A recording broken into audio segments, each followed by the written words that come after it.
Ano mga lawyers ko? Barbara and I have already reached a unanimous decision. What? Ibabalik na namin ang kambal kay Rebecca. You traitors? Ano bang kasalanan sa ni Rebecca? Mahirap magpanggap na walang anak pag pinatawag nila ako para magtestigo. Hindi ko na alam sasabihin ko. Kung gagawin ko pa rin ang iniutos mo o sasabihin ko ang nalalaman ko. What are you doing here?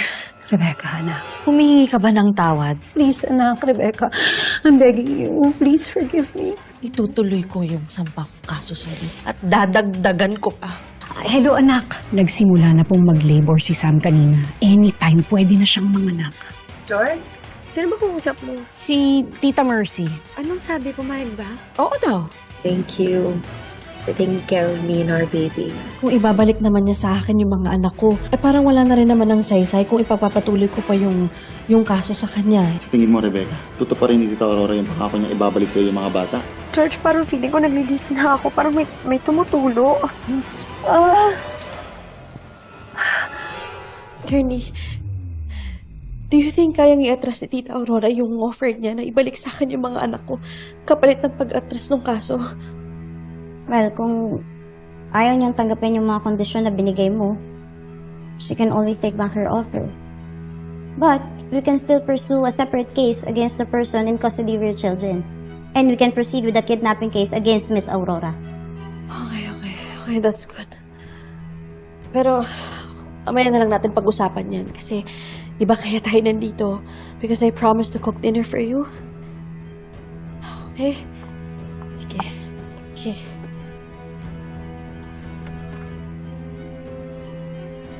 Rebecca. Tito Galvan?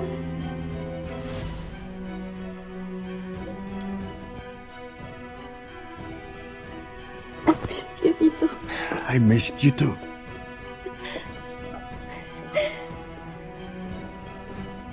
Tita Lari?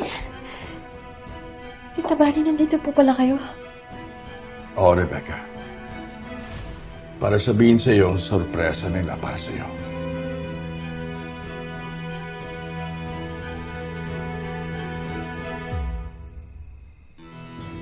Tumitindi na ba yung sakit?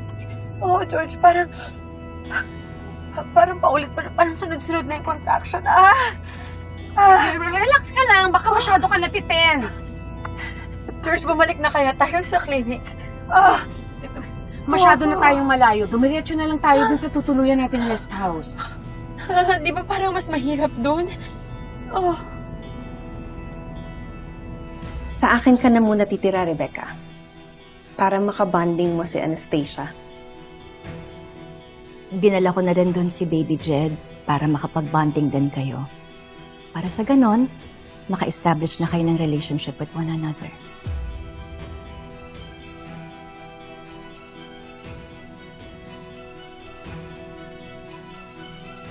They're my twins.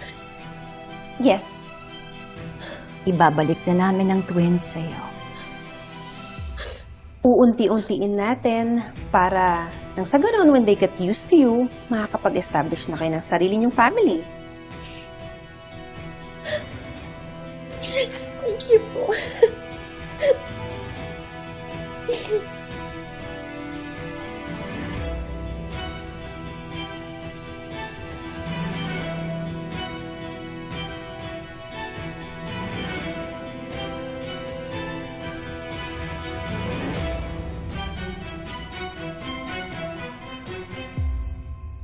Pasusunurin ko na lang si Dr. Flores doon.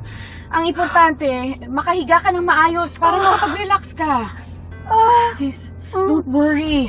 I'm a registered nurse, remember? I know what to do habang hinihintay natin si Dr. Flores. Sige, bilisan mo na lang.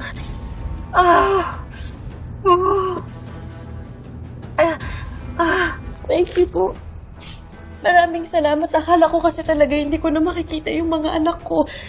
Pasensya ka na kung ngayon lang namin ibabalik yung kambal sa'yo kasi alam mo naman, di ba? Aurora actually begged us not to. I'm really sorry, Rebecca.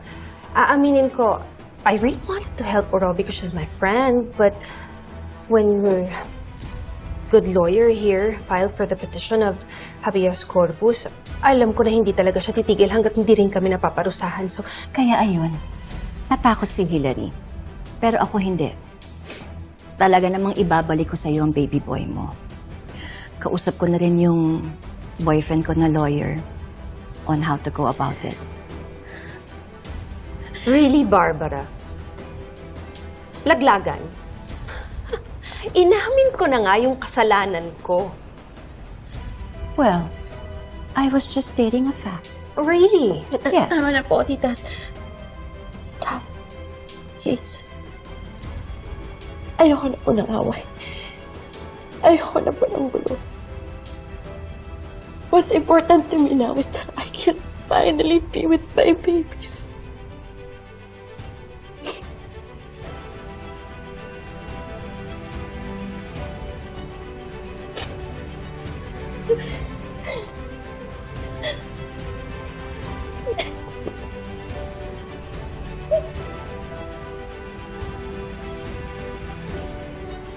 Sobrang thank you. I owe you so much. Hindi mangyayari lahat ng ito kung hindi dahil sa'yo. Maraming salamat. Thank you.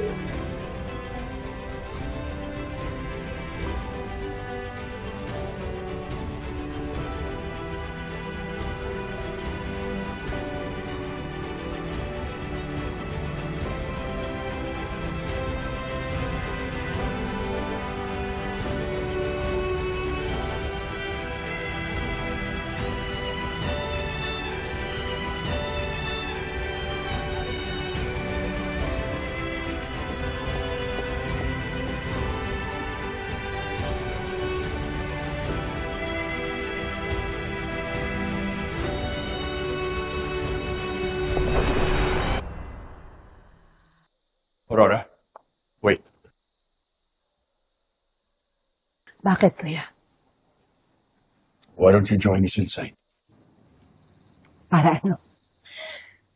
Para ipamukha sa akin ang pagkatalo ko sa kaso. Wala sanang natalo. Natanalo. Kung sa una pa lang, binalik mo na ang anak ni Rebecca sa kanya. Pinakabot mo pa sa korte. Nobody gets me in this house, Kuya Galvan. Inilayo ko ang kambal kay Rebecca. Para sa kaligtasan ng mga bata at Rebecca din. A decision I made out of love and necessity. I acted in good faith, Kuya Galvan. Iniligtas ko lang ang mag-iina dahil sa mental health condition ni Rebecca. And don't give me that crap na magaling na si Rebecca. Hindi imposible na bumalik ulit ang sakit niya. Kagagaling lang ni Rebecca, Kuya Galvani. Wala pang 1 taon. With Larry and Barry, secure ang mga bata hanggang sa paglaki nila. With Rebecca, who knows what will happen? Oo. May chance na bumalik ang sakit ni Rebecca. Pero paano kung hindi? Paano kung yung mga anak niya ang patuloy na magpapagaling sa kanya? Aurora, hindi mo hawak ang kwento nila. Hindi lahat ng desisyon mo o gusto mo ay tama. Let go. Loosen up. Let Rebecca be happy.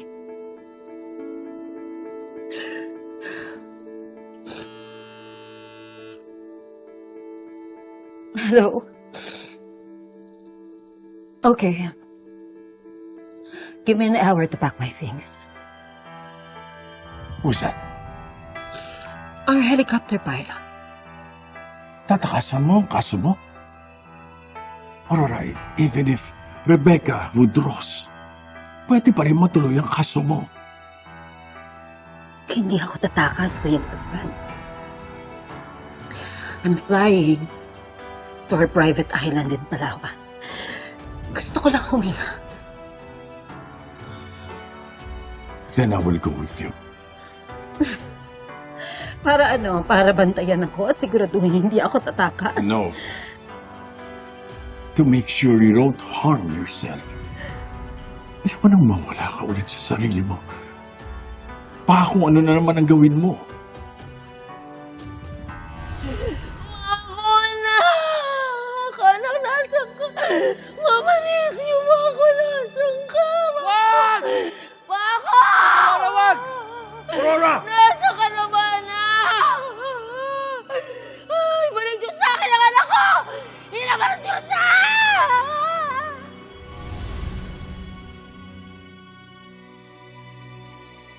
Aurora. Maniwala ka o hindi, I care for you. I don't want you to die.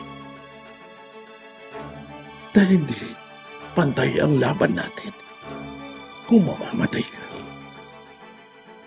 So now, whether you like it or not, I'm coming with you to Palawan.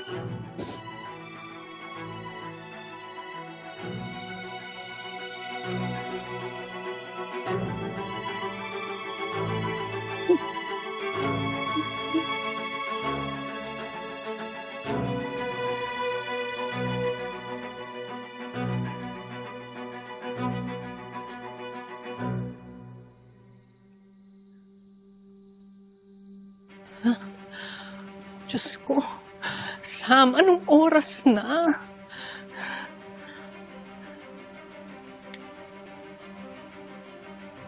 I'm sorry, the subscriber cannot be reached. Please try again later.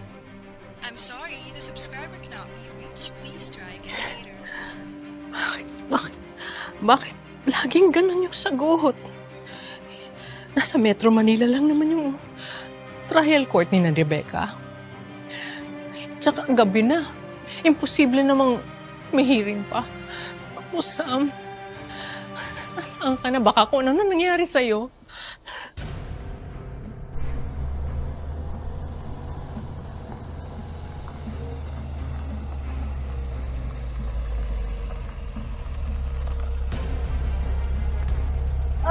George! Makanganak na ako anytime. But don't worry, alam mo, hindi kita iiwan. George, tawagan naman si Dr. Flores. Hindi siya aabot sa rest house. Tsaka pwede ba bumalik na tayo sa Manila? Mas gusto kong manganak doon, George. Mas safe doon. Ang cellphone ko, saan ko ba nahulog yun? Naisaksak ko sa hindi ko mahanap. Ito gamitin mo. Ito ang cellphone ko. Sis, wala kang signal. Diyos ko. George! Kailangan ko mahanap yung cellphone ko. Baka sakaling ako may signal. Ang sakit na, George!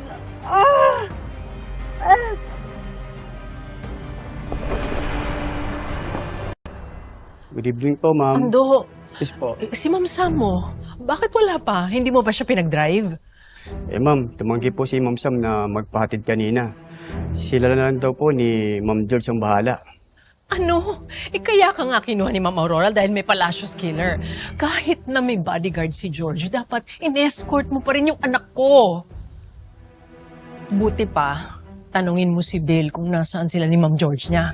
Ma'am, wala pong idea yon. Hindi rin po siya pinasama ni Ma'am George. Saka dalawa lang po talaga sila ni Ma'am Sam ang umalis. Ano? Ibig sabihin umalis ang dalawa na walang security? Ma'am, una na po ako.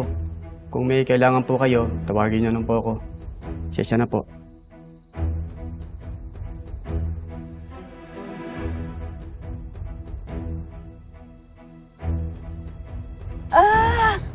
Tinext ko na si Doc kahit wala akong signal. Bumalik na tayo sa klinik ang loob. Sa masyado na tayong malayo. Kung bumalik tayo sa Manila, baka sa daan ka ba abutan ng panganganak mo? Kung dumiretso tayo sa rest house, mga nakaman, at least hindi tayo mahihirapan. Sis, don't worry. Kung hindi man umabot si Doc, I know what to do. Meron akong experience sa childbirth nung nagjo-duty ako as a nurse. Nakapagpaanak na ako. I will protect you and your baby and you know I'm true to my word. Hindi pa nga tayo magkaibigan, remember? Prinotektahan na kita. Friends mo ba yung mga yun? Batchmate ko sa sa sorority. Girl, kung magsisis ka na lang ng mga ganon, di bali na lang, wag na. Sisterhood should be about protecting each other, not destroying one another. Meron akong kaibigan sa campus eh. Well, you have one now, Georgina. Sam. And from then on, we've been inseparable. Sisters for life. Pero talaga? Bakit kaya? Ayaw mo para tayong twin sisters?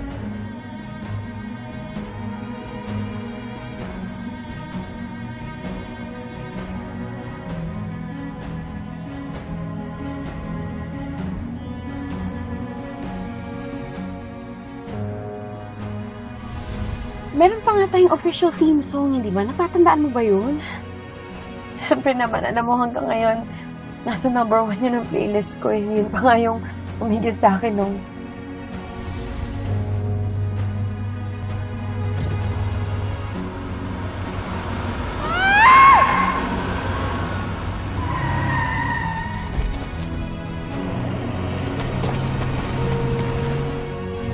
Nag-attempt ka ba mag-suicide or something? George.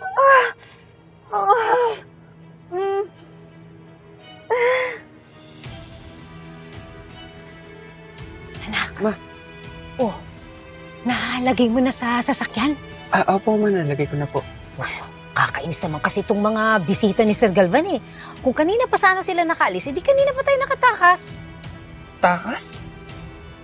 Tayo? Ba't tayo tatakas, ma? Sino tatakasan natin? Hindi ko na po kakasuhan si Sam. Paniniwalain ko po siyang okay na ulit kami. At kapag nakuha ko na po ang tiwala niya, mas madali ko pong makukuha ang baby pag nanganak na siya. Hindi muna natin sasabihin kay Ward yung tungkol sa plano nating pagtakas din sa baby ni Sam? Pero minsan po kasi sablay si Ward. Hindi niya po kaya magtago ng sikreto ng matagal. Oo nga. Tsaka masyadong mabigat ito para sa kanya. Baka hindi niya kayanin. Ma, anong kasalanan niyo ni Ate George? Ba't tayo tatakas? Takas? Sino nagsabing tatakas tayo? Kayo po. Sabi niyo kung hindi lang nakaharang yung mga kotse ng bisita ni Sir Galvan, sana kanina pa tayo tumakas. Ay, hindi tatakas. Yung nakalabas. Ang sabi ko, kung hindi nakaharang yung kotse nila, di kanina pa tayo nakalabas at napuntahan na natin yung ate mo.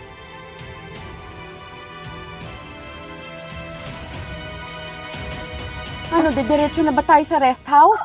George. Ang sakit na talaga. Gusto mahaba na yung mga contractions ko. Ang sakit. George, natatakot ako. Have faith in yourself. Napaka-fighter mo kaya. Kahit lasing sa bar, hindi uubra sa'yo. Naalala mo, inaway mo pa nga yung best friend ng kadate ko noon sa bar? Naboboard na nga ako eh. Sakto, may malapit na motel dito. Pahinga tayo? Bastos ka! Masyado kang pakipot! Hoy! Grabe ka kaya nun, sis. Amazona ka nun. Ikaw kaya yung mas matapang kaysa sa akin. Kahit na may love life ka, dinied mo na lang yun para may pagtanggol lang ako. Bastos! Mga bastos kayo! Yan yung bagay sa'yo! Perfect tandem talaga tayo, no? Pareha tayong hindi susuko o parehas tayong palaban. Kaya alam ko kakayanin din natin to. Kahit tayong dalawa lang, mairaos natin yung pagpapanganak mo. George, sakit na.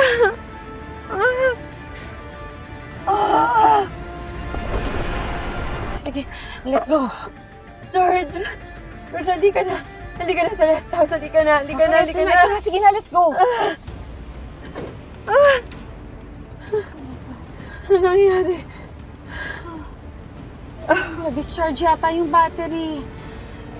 Inoff ko naman yung makina pero naiwang naka-on yung AC tsaka yung ilaw. Wala na tayong signal.